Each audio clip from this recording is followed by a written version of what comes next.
ராஜபக்சர்களுக்கு எதிரான விசாரணை ஆரம்பிக்கப்பட்டுள்ளது. எதிரிகள் எல்லோரும் குழப்பம் அடைந்து விட்டனர். ராஜபக்ஷ நினைத்துக் கொண்டிருக்கலாம், எமக்கு உகண்டாவை காட்டி துபாய் வங்கி கணக்குகளில் காசு மாற்றியதை தேட மாட்டோம் என்று. இனிமேல் எந்த அரசியல்வாதிகளுக்கும் ராஜபோக வாழ்க்கை இருக்க போறல அப்படின்றது மட்டும் நிச்சயம். இப்ப இருக்கிற அரசாங்கத்தை பத்தி இன்றைய நாள்ல மக்கள் என்ன சொல்றாங்க? அப்படித்தான்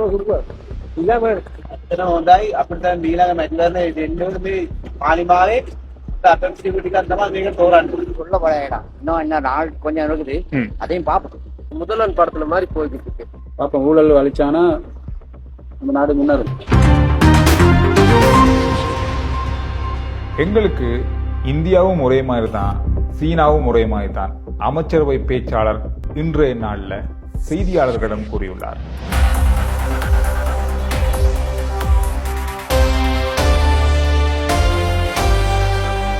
ஒவ்வொரு வருஷமும் இல்லைன்னா பாராளுமன்ற தேர்தல் 5 வருஷத்துக்கு ஒருக்க நடக்கும். ஒவ்வொரு பாராளுமன்ற தேர்தலையும் மக்கள் யாருக்கெல்லாம் வாக்களித்து பாராளுமன்றம் அனுப்பினார்களோ அவர்கள் பாராளுமன்றம் போறதுக்காக மக்களிடம் கொடுக்கப்பட்ட வாக்குறுதிகளை செய்து முடிக்கிறாங்களோ இல்லையோ, அடுத்த தேர்தலையும் மக்கள் பரவாயில்ல இந்த முறையாவது செய்வார் அப்படின்ற நம்பிக்கையோட வாக்களித்து ஒவ்வொரு முறையும் அவர்களை பாராளுமன்றம் அனுப்புறது வளமை. சரி, இந்த முறை அது எப்படி இருக்கும் அப்படின்றது தேர்தல் பிறகு தெரிய வரும். நாம் நிறைய அதை பத்தி பேசியிருக்கோம். இன்றைய நாள்ன்றதை விட இந்த கிழமையிலிருந்து நாங்கள் நிறைய விஷயங்கள் பார்த்தோம். இந்த அமைச்சர்கள் பாராளுமன்ற உறுப்பினர்களுக்கான சலுகைகள் நிறையவே இடைநிறுத்தப்பட்டிருக்கிறது. எல்லாமே மிகப்பெரிய அளவில் நாம் இதுவரைக்கும் இந்த மாதிரி ஒரு வசதி இவங்களுக்கு கிடைச்சிருக்கா, இந்த மாதிரி ஒரு வசதி இவங்களுக்கு கொடுக்கப்பட்டிருக்கா? நாங்கள் பொதுவாக இந்த வாகனங்கள் கொடுத்துருக்காங்க, வீடு கொடுத்துருக்காங்க, வாகன பெர்மிட் கிடைக்குது. இந்த மாதிரியான விஷயங்கள் தான் நாங்கள் ஓரளவுக்கு தெரிஞ்சு வச்சிருக்கோம். தெரியாத நிறைய விஷயங்கள் இப்பதான் கொஞ்சம் கொஞ்சமா வெளிவருது. இது எல்லாத்தையும் இடைநிறுத்துறாங்க அப்படின்னு சொல்லும் போதுதான், அட பாவிகளா, இவ்வளவு விஷயம் உங்களுக்கு இதுக்குள்ள இருக்கா? அட அமைச்சர்களா இருந்தா தான் நிறைய வசதி இருக்கு, நிறைய வருமானம் இருக்கு அப்படின்னு சொல்லி பார்த்தா பாராளுமன்ற உறுப்பினர்களும் இருக்கு. ஒரு விஷயம் உண்டு, அதாவது ஒவ்வொரு வருஷமும் ஒரு பாராளுமன்ற உறுப்பினர்களுக்கு 5 லட்சம் ரூபாய் பெறுமதியான முத்திரைகள் வழங்கப்படுகிறது. அதாவது அவர்கள் கடிதம் அனுப்புறதுக்கு அவர்களுடைய தேவைகளுக்காக இந்த முத்திரைகள் பாராளுமன்றத்தால் வழங்கப்படுது. ஒரு வருஷத்துல 5 லட்சம் பெறுமதி ஒருவருக்கு அப்படின்னா 225 பேருக்கும் ஒரு வருஷத்துல எவ்வளவுன்னு பாருங்க. 5 வருஷத்துலயும் எவ்வளவுன்னு பாருங்க, கணக்கு பாருங்க எத்தனை கோடின்னு சொல்லி. கிட்டத்தட்ட 70-80 கோடி கிட்ட வருதுன்னு நான் நினைக்கிறேன். ஒரு வருஷத்துலயே 12 கோடி கிட்ட வருது எல்லாருக்குமே சேர்த்து. இந்த முத்திரைகள் இப்ப பாராளுமன்றம் கலைக்கப்பட்ட அந்த நாள்ல இருந்து இதுவரைக்கும் அதாவது இத்தனை வருஷம் கொடுத்த முத்திரைகளை பாவிக்காமல் சில முத்திரைகள் இருக்கலாம். அந்த முத்திரைகள் எல்லாமே ரத்து செய்யப்படுகிறது. இந்த முத்திரைகள் பாவிக்கப்படாமல் இருந்தால் உடனடியாக தபால் அலுவலகங்கள்ல இதை கையளிங்க. இது பாவிக்கிறது சட்டவிரோதமானது இனிமேல். ஏனடா பாராளுமன்றம் கலைக்கப்பட்டது பிறகு பாராளுமன்ற உறுப்பினர்களுக்கு வழங்கப்படுகின்ற சலுகைகள் அத்தனையுமே நிறுத்தப்பட்டிருக்கிறது என்பது குறிப்பிடத்தக்கது. அந்த வகையில இந்த முத்திரைகள் நிறுத்தப்பட்டிருக்கு. எனவே இதையும் கையளிச்சிருங்கன்னு சொல்லியிருக்காங்க. இப்பதான் தெரியுது இவங்களுக்கு முத்திரையெல்லாம் கொடுக்குறாங்க. கடிதம் அனுப்புறதுக்கோ அல்லது வேறு ஒரு தேவை அவங்களோட தேவைகளுக்கு முத்திரை கொடுக்குறாங்க. அதுவும் ஒரு வருஷத்துக்கு 5 லட்சம். எனக்கு இது புதுசாக இருந்துச்சு பார்க்கறதுக்கு. இதுவரைக்கும் இது சம்பந்தமா உங்களுக்கு தெரியுமா? இப்படியான சலுகைகள்லாம் பாராளுமன்ற உறுப்பினர்களுக்கு இருக்கா அப்படின்னு உங்களுக்கு தெரியுமா? தெரியாத இருந்ததை இந்த வீடியோ பார்க்குறீங்க கமெண்ட்ஸ்ல சொல்லுங்க. இது வேறு ஏதாவது சலுகைகள் இருந்தாலும் அதை பற்றியும் சொல்லுங்க, தேடி பார்ப்போம். இன்னும் வேறு என்ன இருக்கு? எனக்கு தெரிஞ்சு அண்மை நாட்களாக பேசப்படுகின்ற பல விஷயங்கள் உண்டு. அவர்களுக்கான பெர்மிட் அப்படின்ட்டு பார் பெர்மிட் வழங்கப்பட்டிருக்கு நிறைய. அது வேற. அதோட சேர்த்து வீடு அவங்களுக்கு இருக்கு, வாகன வசதி இருக்கு, போக்குவரத்து செலவு இருக்கு, பெட்ரோல் செலவு இருக்கு. வீடு போது இங்க அவங்களுக்கான பாராளுமன்ற உறுப்பினர்களுக்கான வீடுகள் இருக்கு. இந்த மாதிரி பல சலுகைகள் அவங்களுக்கு இருக்கு, இல்லைன்னு சொல்ல முடியாது. அதாவது ஜனாதிபதி நிதியத்தால் ஒதுக்கப்படுகின்ற அபிவிருத்தி நிதிகள் இருக்கு. இந்த மாதிரி பல விஷயங்கள் அவங்களுக்காக அமைச்சர்களா இல்லாட்டியும் ஒரு பாராளுமன்ற உறுப்பினர்களுக்கு இது கிடைக்கும். ஒவ்வொரு வருஷமும் இது கிடைக்கும். அந்த வகையில இது எனக்கு புதுசா இருந்துச்சு. இந்த விஷயம் இன்றைய நாளில் பார்க்கப்படுது. இனி எனக்கு தெரிஞ்சு அடுத்து வரப்போற பாராளுமன்ற உறுப்பினர் சபையில், அதாவது நாடாளுமன்றத்தில் இருக்க போற அத்தனை பேருடைய ராஜபோக வாழ்க்கையும் பறிக்கப்படும். இந்த மாதிரியான விஷயங்கள் மக்களுடைய வரிப்பணத்தால அதிகளவாக கடந்த கால அரசாங்கங்கள் மிகப்பெரிய அளவான செலவினத்தை செஞ்சிருக்காங்க அப்படின்றது மட்டும் நிச்சயம். அதனால மிகப்பெரிய அளவா மக்கள் பாதிக்கப்பட்டிருக்காங்க அப்படின்றது மட்டும் இப்பதான் கொஞ்சம் கொஞ்சமா தெரிய வருது. இன்னும் ஒரு விஷயம், பாராளுமன்ற இந்த தேர்தலில் பழைய பாராளுமன்ற உறுப்பினர்கள், அதாவது மூத்த பாராளுமன்ற உறுப்பினர்கள் யாருமே போட்டியிட மாட்டாங்க அப்படின்னு நாம நம்பிட்டு இருக்கோம். ஆனா அவங்க போட்டியிட மாட்டாங்க தான். ஆனாலும் அவர்கள் எல்லாமே தேசிய பட்டியல் மூலமா பாராளுமன்றத்துக்கு வருவதற்கான திட்டத்தை தீட்டியிருக்கிறார்கள். புதியவர்களை இறக்கி வருகின்ற ஆசனங்களோடு அவர்களுக்கு கிடைக்கிற தேசிய பட்டியல் மூலமா சிரேஷ்ட பாராளுமன்ற உறுப்பினர்கள் பாராளுமன்றத்துக்குள்ள இந்த முறை போறதுக்கான வாய்ப்பு உருவாக்கப்பட போவதா சொல்லப்படுது. இது எப்படி இருந்தாலும் சஜித் பிரேமதாஸ் அவர்கள் கொழும்புல போட்டியிட போறாருன்னு சொல்லப்பட்டிருக்கு. ரணில் விக்ரமசிங்கோ அல்லது மஹிந்த ராஜபக்ஷ அவர்களோ அதுக்கு பிறகு இருக்கிற கன பேர் இந்த முறை தேசிய பட்டியல் தான் போறாங்க அப்படின்ற மாதிரியும் சொல்லப்பட்டிருக்கு. இந்த செய்தியும் முந்தைய நாள்ல பார்க்கக்கூடிய முக்கியமான செய்தியா இருந்தது. இதோட இன்னும் ஒரு முக்கியமான விஷயத்தை பார்க்க கிடைச்சது. அதாவது ராஜபக்ஷக்களுக்கான விசாரணைகள் கடந்த நாட்கள்ல ஆரம்பிக்கப்படும் சொல்லி பரவலா பேசப்பட்டது. குறிப்பா உகண்டாவில் இருக்கிற காசு கொண்டு வரப்பட போகுது, அதுக்கு எதிராக நாமல் ராஜபக்ஷ ட்வீட் பண்ணியிருந்தாரு.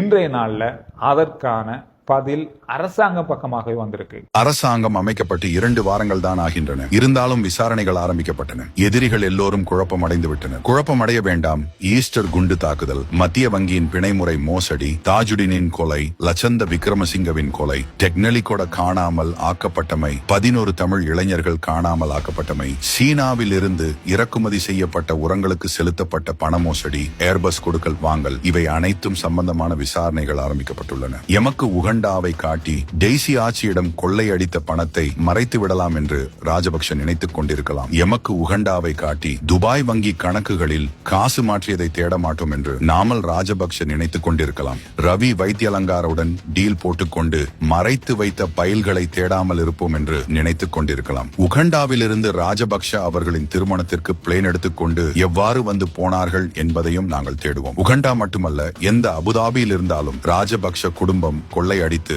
விசாரணைகளை கட்டாயம் செய்வோம். எல்லா கள்ளர் கூட்டமும் கொள்ளை அடித்த எல்லா விசாரணைகளையும் செய்து நடவடிக்கைகள் எடுக்கப்பட்டு வருகின்றது. அண்மை நாட்களா நாம அதிகமா எல்லா தேடல்கள்லையும் இருக்கிற ஒரு விஷயம் இந்த வார் பெர்மிட் பற்றிய விஷயம். இந்த வார் பெர்மிட் நான் இதுவரைக்கும் தேடி பார்த்ததுல நிறைய பேர் கேட்டு இந்த வார் பெர்மிட் யாருக்கு எடுக்கப்பட்டிருக்கு, அவங்களுடைய பேர்களை முடிஞ்சா வெளியிடுங்க அப்படின்ற மாதிரி நிறைய பேர் கேட்டிருந்தீங்க. நான் எனக்கு தெரிஞ்ச அளவுல செய்தி பக்கமா தேடி பார்க்கும்போது, இது சம்பந்தமா தெரிஞ்சவங்க கிட்ட தேடி பார்க்கும்போது கிடைக்கப்பட்ட தகவல் அடிப்படையில இந்த கடந்த அரசாங்கம் ரணில் விக்ரமசிங்கே அவர்கள் ஆட்சி பொறுப்பேற்று அந்த காலகட்டத்துக்குள்ள மட்டும் 130 பார் அனுமதி பத்திரங்கள், வார் பெர்மிட் சொல்லுவோமே, வார் பெர்மிட்டுகள் வழங்கப்பட்டிருக்கு. இந்த வார் பெர்மிட்டுகள் அத்தனையுமே அவருடைய ஆட்சிக்கு பிறகுதான் கொடுக்கப்பட்டிருக்கு, 130 கிட்ட. அதுக்கு பிறகு 80 வார் பெர்மிட்டுகள், அதுல இந்த 130க்குள்ள வார 80 வார் பெர்மிட்டுகள் எலெக்ஷன், அதாவது தேர்தல் காலங்களை குறிவைத்து கொடுக்கப்பட்டதா சொல்லப்படுது. இந்த 80 வார் பெர்மிட்டுகளும் கிட்டத்தட்ட சட்டத்திற்கு அந்த வார் பெர்மிட் கொடுக்கப்படுகின்ற விதிமுறைகளுக்கு அப்பாற்பட்டு, அதாவது அதை மீறித்தான் இந்த 80 வார் பெர்மிட்டுகளும் கொடுக்கப்பட்டதா சொல்லப்படுது. அதோட மட்டுமில்லாம இந்த கொடுக்கப்பட்ட அந்த 80 வார் பெர்மிட்டுக்குள்ள ஒரு அமைச்சருடைய மகன் பேர்ல இருக்குன்னு சொல்லப்படுது. அவருக்கு 19 வயசுன்னு சொல்றாங்க. இந்த மாதிரி ஒரு செய்தியே எனக்கு கிடைச்சது. அதை நிறைய பேர் இந்த வார் பெர்மிட் பற்றி கேட்டதால இந்த செய்தியை இதோட பகிர்ந்து கொள்ளலாம். இன்னும் ஒரு முக்கியமான விஷயம், நிறைய தமிழ் வேட்பாளர்கள் அல்ல தமிழ் பிரதிநிதிகளுடைய பேர்களும் இதுல இருக்கா அப்படின்றது எல்லாருடைய ஒரு எதிர்பார்ப்பும் எல்லாருடைய ஒரு தேடலமா இருந்தாலும் இதுவரைக்கும் உத்தியோகபூர்வமா நமக்கு தெரிஞ்ச அளவுல இதுவரைக்கும் இல்ல. ஏற்கனவே 2 பேருடைய பேர் அது வெளியாகி எல்லாருக்குமே தெரிஞ்சதுதான். ஆனா இப்ப வரப்போற அடுத்த லிஸ்ட், புது லிஸ்ட் ஒன்று வெளியே வரப்போகுது அப்படின்னு சொல்றாங்க. அந்த லிஸ்ட்ல இருக்கிறதுக்கான வாய்ப்பு இருக்கலாம் அப்படின்னு சொல்லப்படுது. சில பேர்கள் ஊகிக்கப்படுது. ஊகத்தில் நம்ம சொல்லலாது, நேரடியா அந்த பேர்கள் வரும்போது அதை பகிர்ந்து கொள்ளக்கூடியதா இருக்கும். அதோட இன்னும் ஒரு செய்தி, நேற்றைய நாள்ல லோட்டஸ் டவர், அதாவது தாமரை கோபுரத்திலிருந்து ஒரு 16 வயது சர்வதேச பாடசாலையில படிக்கிற மாணவி ஒருவர் தற்கொலை செய்து கொண்டாங்க. முதல்ல அவங்க தவறி விழுந்துதான் சொல்லப்பட்டது. விசாரணைகள்ல தற்கொலை செய்து கொண்டதாக தான் உறுதிப்படுத்தப்பட்டிருக்கு. அவங்க ஒரு மன உளைச்சல்ல இருந்தாங்க அப்படின்றத அவங்களுடைய தந்தையார் உறுதிப்படுத்தியிருக்காரு. காரணம் என்னன்னு சொன்னா, உங்களுக்கே தெரியும், ஒரு 4-5 மாசத்துக்கு முதல்ல கொழும்பினுடைய மிக உயரமான ஒரு கட்டிடத்துல இருந்து தொடர்மாடி ஒன்றுல இருந்து 2 பேர் தற்கொலை செய்து கொண்டாங்க. அது பரவலா பேசப்பட்ட விஷயம். அவங்களுடைய நண்பி இவங்க அப்படின்னு சொல்லப்படுது. அதுக்கு பின்பு இவங்க பெரிய அளவான மன உளைச்சலோட இருந்தா வீட்டில் இருக்கவங்க வாக்குமூலம் வழங்கியிருக்காங்க. எனவே அவங்க தனியா இந்த லோட்டஸ் டவர்ல இருந்து குதித்து தற்கொலை செய்து கொண்டதாக சொல்லப்படுது. எனவே இந்த செய்தியும் பரவலாக இன்றைய நாளில் பார்க்கப்படுகின்ற இன்னொரு செய்தியாக மாறியிருக்கு. அமைச்சரவை பேச்சாளரும் அமைச்சருமான விஜித ஹேரத் இன்றைக்கு அமைச்சரவை முடிவுகளை அறிவிக்கிற ஊடக சந்திப்பில் பல விஷயங்களை சொல்லியிருக்காரு.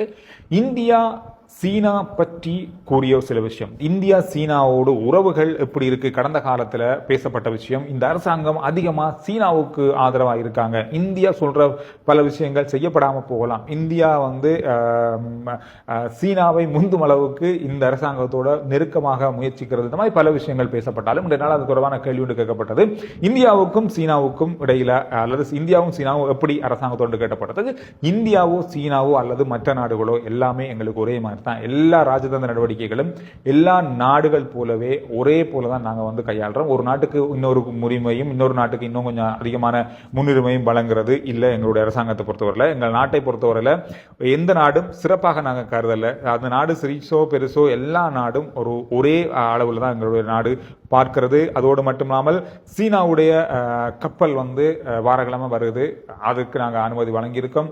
அதே போல அமெரிக்காவுடைய கப்பல் வருது, அதுக்கு நாங்கள் அனுமதி வழங்கியிருக்கோம். இந்தியாவோட கப்பல் வரனாலும் நாங்கள் அனுமதி வழங்குவோம். எனவே எந்த நாடும் எங்களுக்கு சின்னதோ பெருசோ இல்லை, எல்லாமே ஒரே மாதிரி தான் அப்படின்னு சொல்லியிருக்காங்க. இதுல எந்த பாகுபாடும் இருக்காது, எந்த நாட்டோடையும் நாங்கள் அதே மாதிரியான ராஜதந்திர உறவுகளையே பேணுவோம் அப்படின்ற மாதிரி சொல்லப்பட்டிருக்கு. எனவே இந்த செய்திகள் இன்றைய நாளில் மிக மிக முக்கியமான செய்திகளாக பார்க்கப்பட்ட செய்திகள். RJ Chandru report YouTube channel, RJ Chandru report Facebook page, அதோட வாட்ஸ்அப் சேனல் டிஸ்கிரிப்ஷன்லையும் முதல் கமெண்ட்ஸ்லையும் இருக்கு. ஃபாலோ பண்ணுங்க. உடனுக்குடனான செய்திகளை வாட்ஸ்அப் சேனல் மூலமாகவும் நீங்க அறிந்து கொள்ளலாம். அடுத்த வீடியோல சந்திக்கலாம்.